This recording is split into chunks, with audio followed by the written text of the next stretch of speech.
Welcome to the Lifework Podcast. My name is Stan Norman. And I'm Rhyne Putman. And over the next few weeks, we are going to take a bit of a detour. We're going to do a Christmas theme series of podcasts dealing with the issue of work and what the Bible has to say about Christmas and work.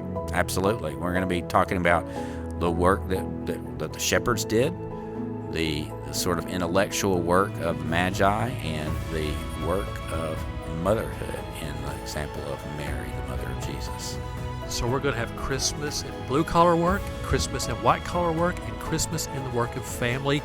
We hope that you will give this a listen, and we hope this enriches and helps you in your Christmas celebration. Join us as we tackle these themes in our Lifework podcast. Absolutely. So, Ryan, were you ever in a Christmas pageant play growing up? Many times, yes. I was shepherd. I was a wise man from time to time. And there was one time when I almost passed out because, my knees were buckled up the whole time, and it was a pretty scary experience. The role was too demanding for you? It was demanding. What do you remember? Were you the shepherd or the wise man or Joseph or somebody else? I think at that point in time I probably was a shepherd. Okay. I never got a lot of the big speaking parts. Mary and Joseph. I wasn't the star of the show. I was always kind of like the minor characters, that sort of thing. Anything where there was a big musical number that somebody needed to sing a solo, they would not give to me. Yeah, same here. Same here. I love Christmas pageants. In fact, I saw the movie that came out recently this year. It's going to rise toward one of my top five. The best Christmas pageant ever. I loved phenomenal it. movie. I love that. And the kids. We've seen it twice already. So, you just can't go wrong with kids playing the biblical characters because it is an unknown dynamic. Right. You cannot plan for what they're going to do. Well, that was one of my favorite books in elementary school, was the book, and I don't remember the book being as distinctly Christian as the movie ended up being. I mean, maybe it was. I don't remember. It's been a while since I read it, but the book made me laugh out loud a lot as a kid, and of course the movie did as well. I laughed a lot, and then at one point, when they were showing the nativity scene, and the herdsman girl is sitting there holding the baby doll, and she starts crying. Yeah. And I start crying. Yeah, I did too. I'm sobbing like a baby, and my 7-year-old looks up at me and she says, "Daddy, you're embarrassing me." So. Well, I'm a grandpa now, so grandpa's cried. I cried in the movie. Sure. The reason I bring that up is because in our topic today, we're going to talk about the different characters that God intersected and invited to be a part of the Christmas narrative. And for our session at this time, I want to talk about the shepherds. They are always featured in the children's nativity presentations. They were very instrumental in that first Christmas. However, if we were going to script it out and did not have the background that we would have, we likely would not have thought of including shepherds. Yeah, for multiple reasons. So what were some of those reasons? Why would they not have been included when we speak from a human perspective? Why would we not have invited them? Well, if the TV show that Mike Rowe did, Dirty Jobs, or around then, this would be one of the dirtiest jobs in ancient Israel. So we're kind of talking about a blue collar Christmas here. Yeah, absolutely. I mean, it is certainly hard work, and it's certainly work that doesn't get a lot of respect. Right. And of course, one of the things that I find so interesting about this particular story is that the first witnesses to Jesus were people who would have been thrown out of court as unreliable witnesses. In the Jewish tradition that we have in the proceedings of the Sanhedrin, they were explicitly condemned as untrustworthy, vile thieves. And the reason why... Yeah, I was about to ask, how did they get that? Because essentially they had this reputation for grazing land that didn't belong to them. So whether that was true or not, I mean, in every situation... So the reputation was earned on the caliber and the way they worked. Right. So I mean, it was the way that they did their job. And of course, you could say other things about, the conditions that they lived in. They probably were unpleasant to the nose when you came by them. They were outside all the time. They were with their animals all the time. And again, they gained this reputation for basically using the land without permission. And there's an interesting kind of parallel, I think, in Luke's gospel between these shepherds who would not have been counted as worthy or reliable witnesses in a courtroom. They're the first witnesses to the birth of Jesus. And, of course, the women who are the witnesses to the resurrection at the end of the gospel, who, again, by the same laws in the Sanhedrin, women would not have been counted as acceptable witnesses because they had this negative view of women as hysterical. And so, I mean, Luke just sort of tells us two incredible stories with two unlikely sets of first witnesses.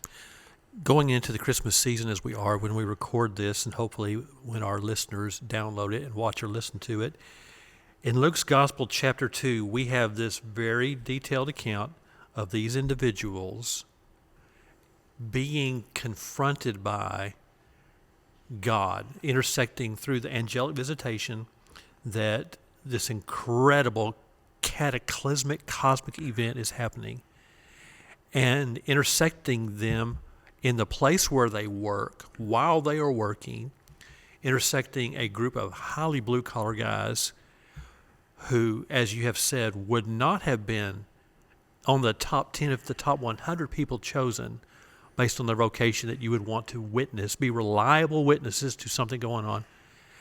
And they're invited to be part of the Christmas event. Right.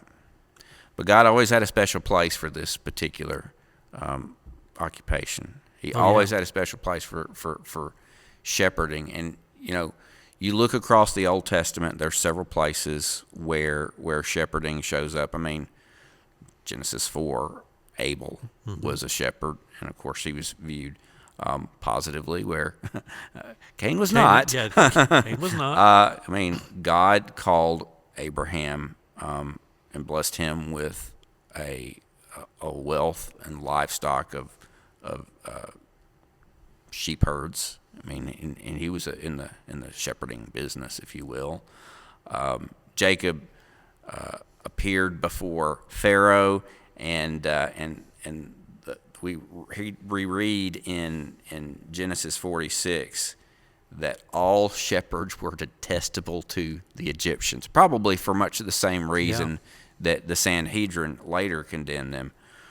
What was Moses doing with his father-in-law when God called him? He was again shepherding. He was watching the flocks. The angel of the Lord appeared to him when he was doing that in the burning bush. David was keeping watch over sheep when the prophet Samuel called him out. And by the way, interestingly enough, he was in the same hills of Bethlehem watching sheep that these shepherds probably were in, or somewhere in that vicinity, when the angels came and spoke to them about the birth of Jesus. The prophet Amos, of course, sheep breeder, sheep farmer, and he didn't fancy himself a prophet or the son of a prophet. He saw himself, his identity was as a shepherd, you know. But despite the way that shepherds were viewed, God himself, that's what I was going to say. God himself was known as the shepherd. We see that in Genesis 48:15.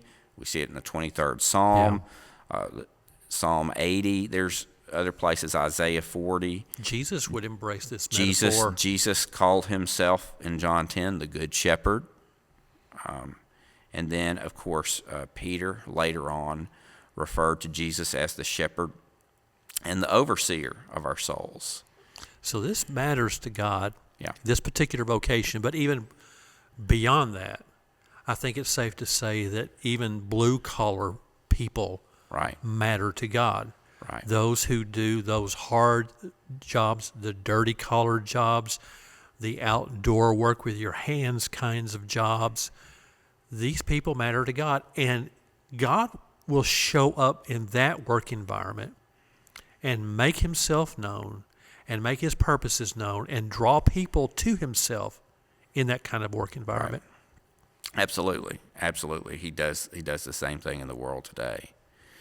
And again, a thing that I would note about shepherds and other people who might have been like day laborers is these are people who really lived from day to day. Yeah, paycheck to paycheck is what we would call it today. Well, yeah, it would be like that, but payday is every day. Essentially, they were living, every day with the hope that tomorrow they would get to eat. And there's a reason why when Jesus taught them the Lord's Prayer, he said, "Give us this day our daily bread." I mean, it was trusting in the Lord to provide for the next moment.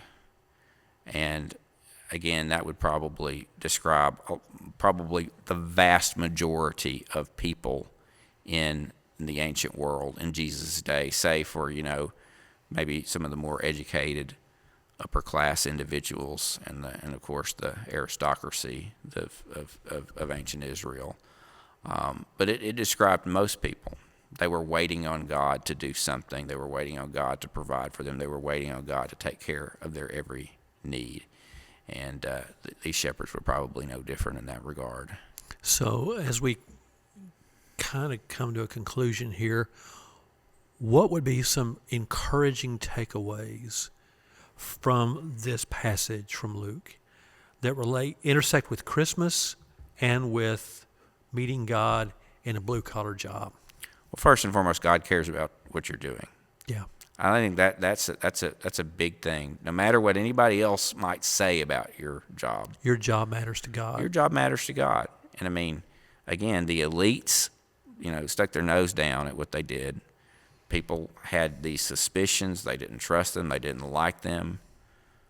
But God didn't go first to the religious scribes. God didn't go first to the Pharisees or the teachers of the law who should have been looking for and waiting for these things. He went to regular Joes. Yeah. And of course, they got to behold the glory of God in a way that, very few people in biblical history in the context of their job. Right where they were. Yeah.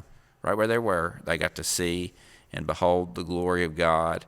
And of course, one of the things that the narrative in Luke tells us is they basically went into Bethlehem looking house to house for the baby that had been born. And I kind of get this picture, it's Jesus, for one thing, wasn't born in a stable. That's a conversation for another time. But they go house to house, knocking on every door in Bethlehem. Has there a baby been born in this house tonight? Is there a baby that's been born in this house tonight? And they finally land on the one, and they see exactly what the angels told them, and they are so overjoyed that they go and become the first evangelists. They go and become the first messengers of this incredible news. And sometimes God finds unlikely messengers in places that people aren't looking for. Yeah. And that's what he does in this story. He sure does. What a good encouragement this Christmas season. I hope it encourages our listeners, especially if you have a hard job that you don't think matters to anybody. It matters to God. Indeed. And the Christmas story is reaffirmation of that. Absolutely.